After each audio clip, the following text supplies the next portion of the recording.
This is a map of every county in the United States based on Census Bureau recorded population changes seen over the 3 years between April of 2020, right as the COVID-19 pandemic was getting started, in July of 2023, based on the most recently available data. Based on this map, you can quickly see that the areas of the country that have seen the most significant growth in people this decade have been in places like Washington, Idaho, western Montana, Utah, the Colorado Front Range, Arizona, the Texas Triangle region, Florida, Georgia, Tennessee, the Carolinas, and Northern Virginia. While the areas that have experienced the highest rates of population decline have been California, the lower Mississippi Basin, especially in Louisiana and Mississippi, Illinois, upper Appalachia through eastern Kentucky, West Virginia, and western Pennsylvania, and New York State. But if you pay very close attention to New York State and zoom in a little closer, you'll notice that all 5 of the counties that make up New York City are deep in the red. And New York City's population losses since 2020 have been so great, combined with the slower but still noticeable losses in upstate New York, that New York State has become the fastest shrinking state in America for the 2020 so far.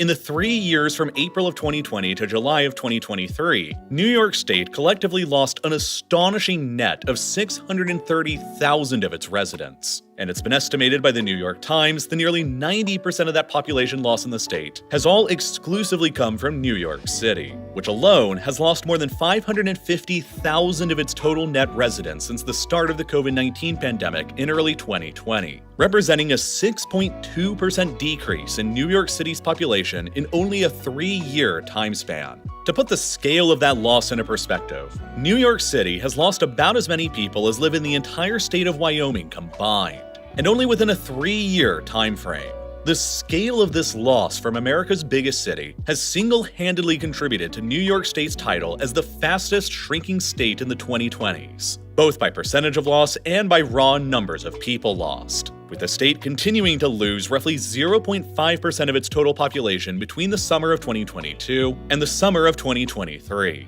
beating out all 7 of the other states in the country that also experienced population declines over the same time period. The record losses of people in New York this decade have been the worst on record since the 1970s, a half a century ago, while New York City's losses alone over the past 3 years have virtually completely undone all of the city's population gains that were made throughout the entire previous decade during the 2010s. So what the hell has been going on in New York since 2020 that's been causing all of this to happen? Why is the trend of population loss in the city and state still continuing even after the pandemic-era restrictions have largely ended? And what could this trend mean for New York's political power and influence going forward into the next decade?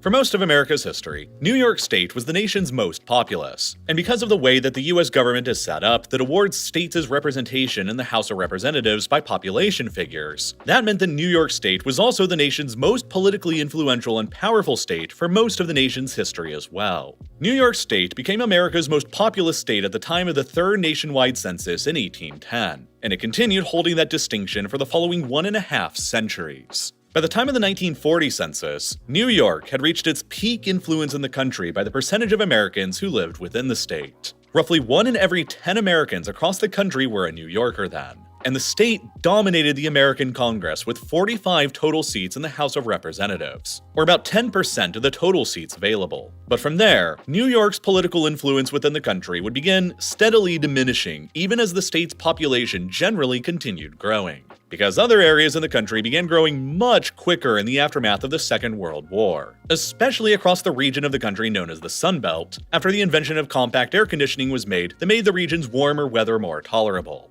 As New York State continued to grow, its share of the overall pie of America's total population also began to shrink, and so too did its members that the state sent to Congress. New York lost 2 members of the House in the 1950 census, and it has continued losing members of the House every single decade ever since, including in 2020, when it lost another seat to sink down to only 26 seats still remaining. Based on the state's loss of people since 2020 and continued downward trend, New York now stands at risk of losing another 3 seats in the House by the time the 2030 census rolls around, which could end up resulting in New York's representation in Congress being cut down in half since its peak in 1940.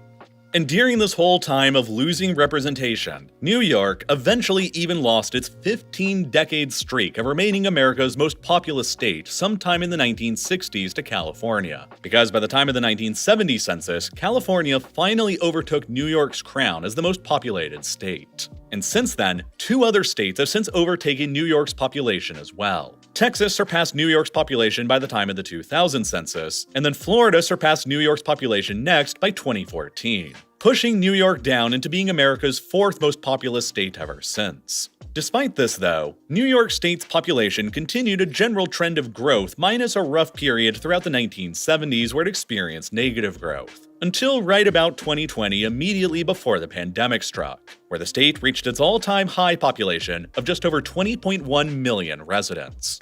Now, throughout all of this history of New York's demographic trajectory, there were always extremely stark differences between the two regions of New York in upstate and downstate. There's not really any solid definition of where upstate and downstate New York begin at, and trying to come up with one has been the source of countless arguments between New Yorkers for probably the past 200 years, if not even longer. Everybody you ask in New York will tend to have a different definition of where they think this divide begins at. But the one thing that's clear to everybody is that there is a clear cultural, economic, and social divide that exists somewhere within the state. And it can be most clearly seen in maps revealing the state's population density, which is probably the most interesting divide in any state in the country. This is because, despite its appearance as a big continental landmass state, most of New York's population actually live on islands. The geographic extent of Long Island, including the New York City boroughs of Brooklyn and Queens, is densely populated and currently has around 8 million people who live on it, while Manhattan, another island, has about another 1.6 million more people, giving these three islands in New York State a total population today of about 10.1 million people, which is a little more than 51% of New York State's entire statewide population, which weirdly makes New York the only other state in the country besides Hawaii where the majority of its residents live on islands.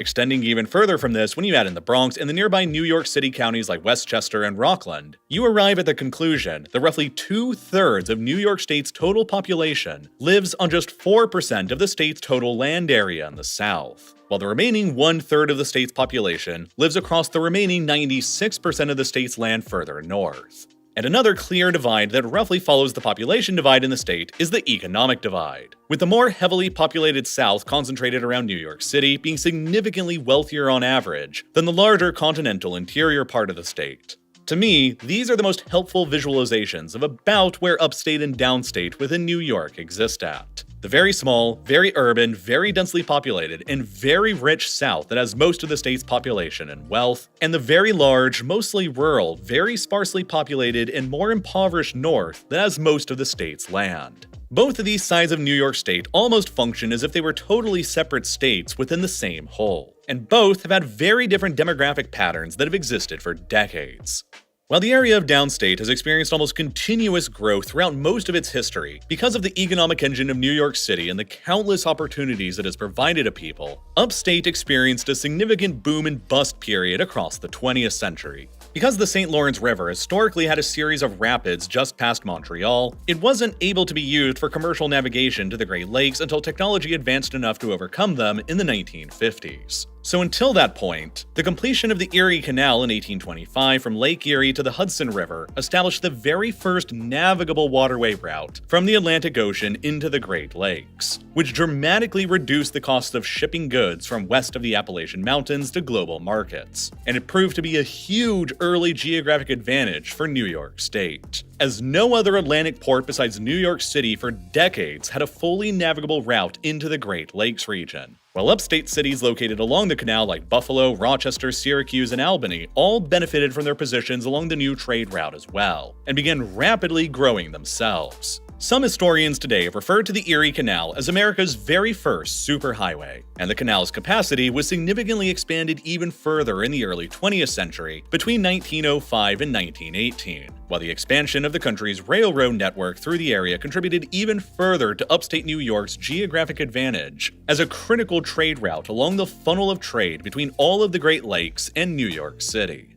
The corridor along the Erie Canal between cities like Buffalo, Rochester, and Syracuse steadily evolved into one of America's most significant industrial and manufacturing hubs in the early 20th century as a result, which created tons of jobs in the area and attracted people to relocate to upstate from all across the rest of the country and even the world, which led to a long era of population growth taking place in both upstate and downstate New York alike across the first half of the 20th century. Buffalo itself even ranked among all of America's top 10 largest cities in both 1900 and 1910, And by 1950, the growth in upstate had been so high that the metropolitan area around Buffalo had grown to become nearly the same population as the borough of Queens in New York City, something that's almost completely unthinkable today. But then, upstate's fortunes in particular began to shift dramatically for the worse beginning in the 1950s. The completion of the St. Lawrence Seaway project in 1959 finally transformed the once unnavigable St. Lawrence River into a fully navigable route from the Atlantic into the Great Lakes. And it had a much higher capacity for maritime trade than the smaller and earlier Erie Canal had. And so, after its completion, maritime trade routes between the Atlantic and the Great Lakes quickly shifted from the Erie Canal towards the St. Lawrence instead. And at around the same time, President Dwight D. Eisenhower began the construction of America's interstate highway system in 1956 as well. And as it kept getting built out, what little commercial traffic remained on the Erie Canal began struggling to compete with the rise of interstate trucking too. By 1994, the Erie Canal, which had once been America's most significant artery of trade, saw its final ever regularly scheduled trade hauler end its service for good. And with that, the Erie Canal's long days as a trade route were finally over for good. With the canal's diminishing importance came a diminishing in the city's importance nearby to the canal. And as greater nationwide trends took over as well, like offshoring manufacturing to countries overseas like China, along with deindustrialization and the growth of service sector jobs, especially in nearby New York City, upstate New York entered into a long period of heavy population decline that began in the 1950s and persisted for decades until it only began stabilizing itself in the 2010s. During this time period between 1950 and 2010, Buffalo lost more than half of its peak population that it had back in 1950, while Rochester and Syracuse each lost more than a third of their peak populations as well. All as upstate's population just got completely gutted as opportunities there dried up and droves of people left for opportunities elsewhere, including in New York City and downstate, where the population growth continued to remain strong throughout most of the later 20th century as upstate languished and fell increasingly further behind. The plentiful economic opportunities and amenities in New York City provided by it being one of the entire world's most significant hubs of finance and services, media, the arts, and culture kept its growth going steady and strong. But then, something interesting began happening in the later half of the 2010s that set an omen for what would come later in the 2020s. New York City and downstate's population growth began to get stagnant, and even started showing signs of slight decreases, while upstate's decades-long trend of decline began stabilizing and even reversing with some moderate increases. New York State overall recorded a minor population loss in 2016 of just 0.1%, the state's first loss in population in a decade since 2006. After 2016, the state began recording increasingly higher population decreases year after year in 2017, in 2018, and again in 2019, until the nationwide U.S. Census conducted in 2020 revised New York State's total population to about 20.2 million people. And then, the trend only massively accelerated after the first case of COVID-19 was detected in New York City on the 1st of March, 2020. By the end of that month, there were already more than 30,000 confirmed cases of COVID-19 in New York City, and the region had already become the worst affected place by the pandemic in the entire country. And the city responded to the disaster with some of the strictest lockdown and social distancing orders in the entire country. Most non-essential businesses like theaters, gyms, concert venues, and nightclubs were all shut down in the city by the 17th of March, while restaurants were restricted to accepting takeout and delivery orders only. And by the 22nd of March, New York State issued their pause order that shut down all non-essential businesses across the whole state and enforced strict rules on social gatherings and distancing that remained in total effect for months until New York City began its phased reopening in June. But some elements of the restrictions still remained in effect in New York City for another year and were only gradually lifted as COVID conditions gradually improved until June of 2021. When New York's governor finally announced the immediate end of the remaining COVID restrictions that were still in place by then. Throughout all that time of absolute chaos in New York City between 2020 and 2021, the city suffered through one of its greatest ever historical tragedies. More than 45,000 people in the city died of the disease, while hundreds of thousands of New Yorkers were pushed into unemployment, as the city's unemployment rate skyrocketed to more than 16% by August of 2020, which was nearly twice the national average at the time. Thousands of businesses in the city were permanently shut down and have never returned since, with a significant number of them having been restaurants and bars. While certain crime rates in the city began surging as well. The New York City Police Department tracks 7 major felony charges together in its annual reports to keep track of overall crime trends in the city. And while some major crimes like murders have seen significant decreases since the start of the pandemic, other major crimes have seen significant increases in the city, especially in assaults, thefts, and grand theft autos, with 2023's assaults being the highest ever recorded in the city's entire publicly available history, going all the way back to the 1990s, with the overall crime rate in the city now remaining at its highest level ever since 2006, after years of a steady downward trend that ended the same year when the pandemic began. And because of all these myriad issues and problems that erupted in the city after 2020, droves of people simply decided to leave the city altogether to get themselves out, while tens of thousands more simply died and other people stopped deciding to have as many children, which all contributed to New York City's unprecedented population losses that is recorded in 2021, in 2022, and again in 2023 that collectively reduced the city's population by more than 550,000 people from before, representing a net loss in the city's total population of approximately 6% in only 3 years. Part of the push of people out of New York City over the past 3 years have also been influenced by the rise of remote work in white-collar industries as well. If a highly compensated, fully remote worker in New York City could retain their high-paying job, they could simply move out of the city to anywhere else in the country and avoid New York's higher taxes and higher cost of living in the process. In 2023, a company called Smart Asset conducted a study that compared the true purchasing power of a high annual household income of $250,000 across the country that accounted for differences in overall tax burdens and costs of living, and found that the $250,000 income went the least far in all cities measured in New York City, where the true purchasing power of that income in reality amounted to only $82,421.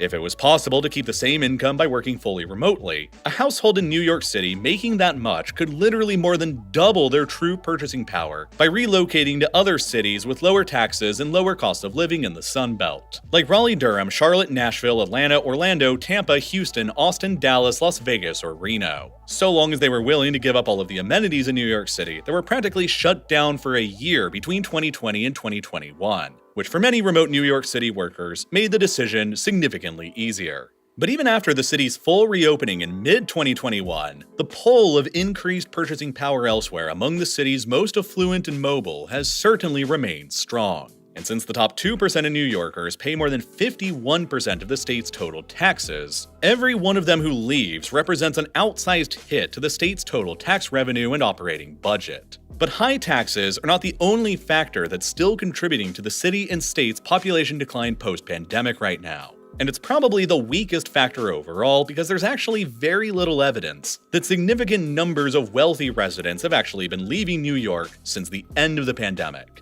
Another major issue is the state's own demographics working against it now. New York State has a significantly larger elderly population today than other states like Texas or California do, and New York is consistently losing more and more of these elderly residents to Florida seemingly with every passing year. Not only because the weather down there is warmer, but because Florida also won't tax any of their retirement income the same way that New York State will. Of the people who moved out of New York State between 2021 and 2022, the single most popular destination for them was down to Florida, which saw over 91,000 New Yorkers make the migration, while the second most popular choice was simply to neighboring New Jersey, which saw another 75,000 New Yorkers make the move who were probably influenced by New Jersey's close proximity and still lower cost of living and taxes than in New York. And that gets us to what is almost without question the biggest single issue in New York City that's been pushing people out since the modern trend began around 2016. It's just increasingly gotten more and more outrageously unaffordable for the average, normal person to really justify.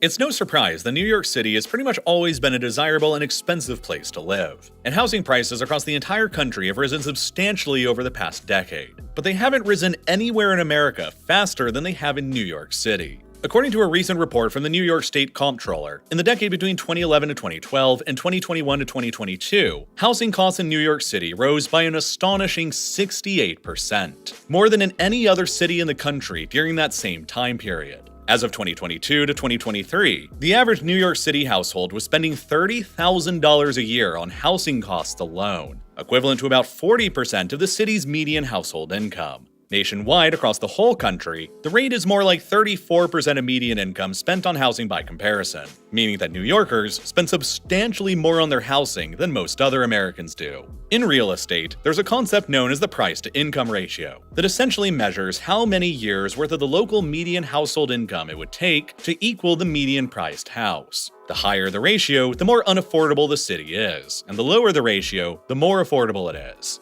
And New York City now has the 5th highest price-to-income ratio of all large cities in the entire country, and the highest one of any large city located outside of California, where it takes 9.8 years worth of the city's median household income to equal the city's median-priced house now. Other major cities in the United States like Chicago, Philadelphia, Baltimore, and Detroit all have orders of magnitude more affordable housing than New York City does by this metric. And it's not just buying a property that's become insanely out of reach for most New Yorkers, but even renting one as well.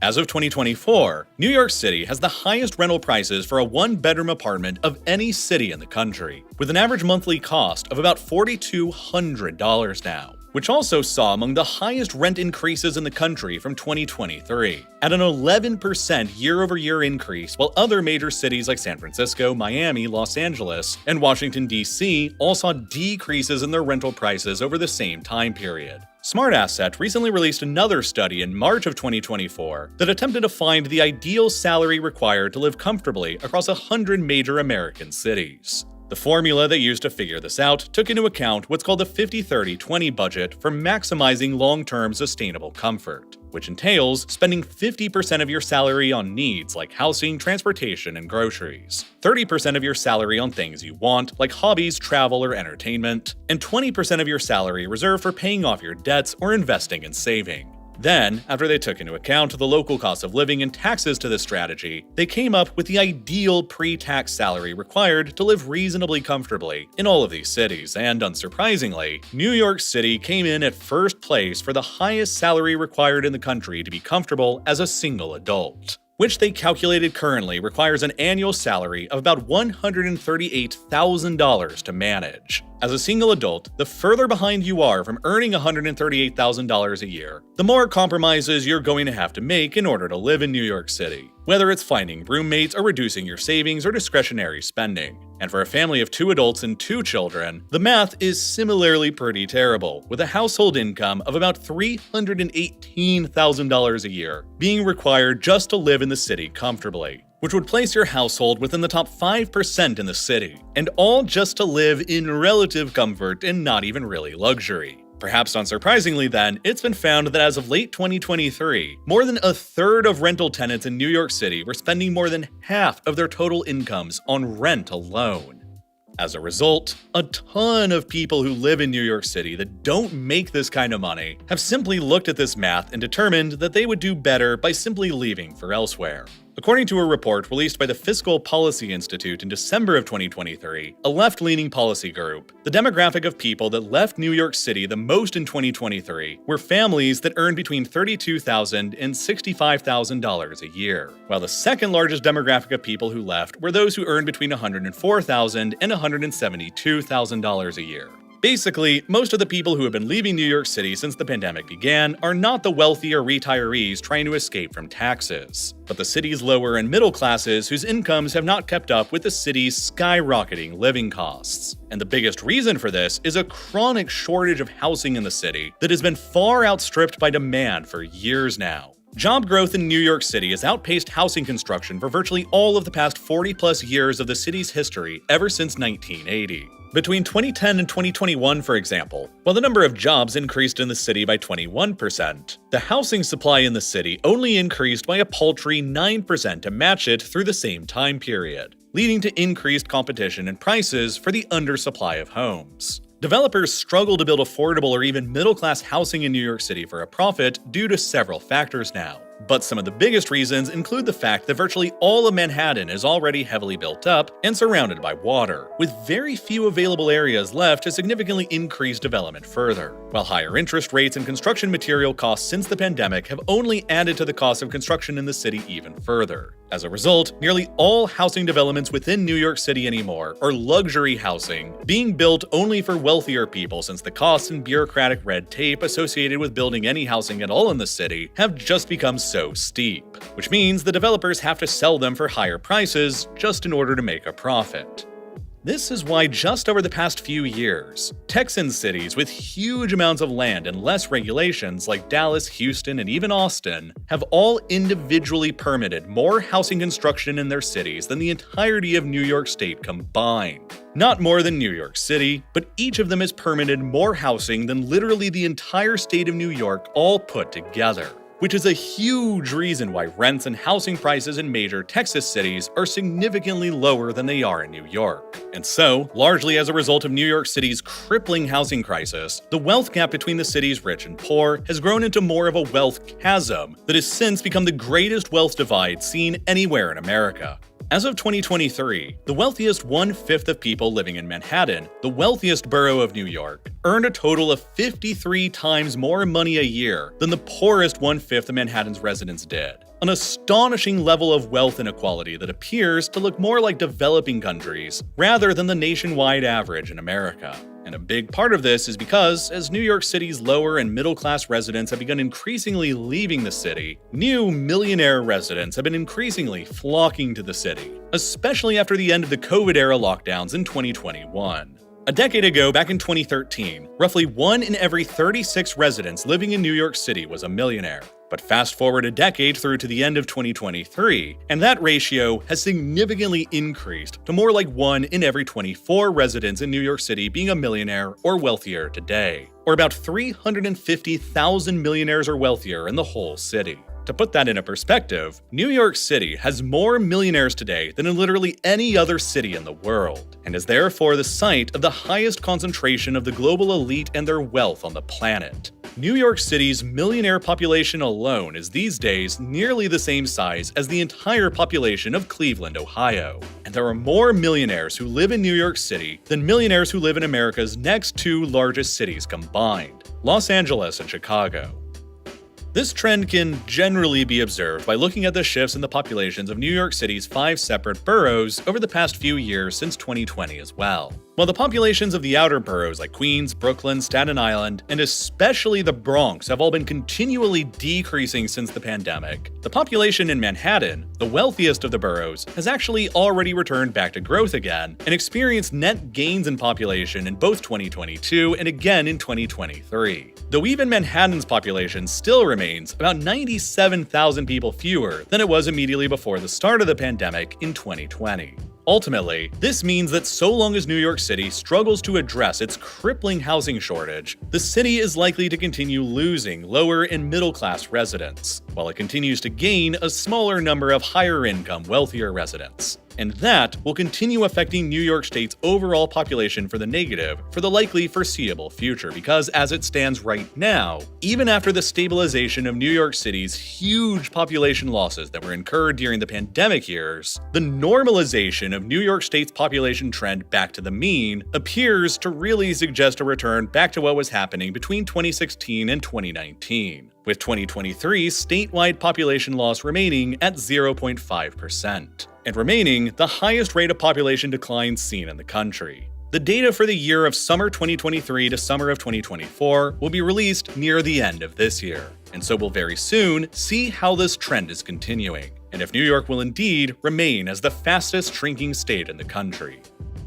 Now, there's a lot of data that goes into producing these kinds of videos. Whether it's visually showing you all of the counties in the United States by population growth rate since 2020, comparing how many people New York State has lost since 2020 compared to the state of Wyoming, or showing how most of New York State's population live on islands, the ability to actually visualize raw data like this instead of just reading about it in text format is exactly what makes learning about these kinds of things so incredibly fascinating to me. And it's why the Exploring Data Visually course is one of my favorite courses that I've ever taken with this video's sponsor, Brilliant. Brilliant is where you learn by doing, with thousands of interactive lessons in subjects like math, data analysis, programming, and AI. And they don't just give you a mountain of text and then expect you to remember everything you just read. Instead, they use interactive exercises to teach you the intuitive principles. Then build these principles upon each other so that you can genuinely understand very complex subjects like data visualization and analysis, statistics, computer science, astrophysics, and tons of others.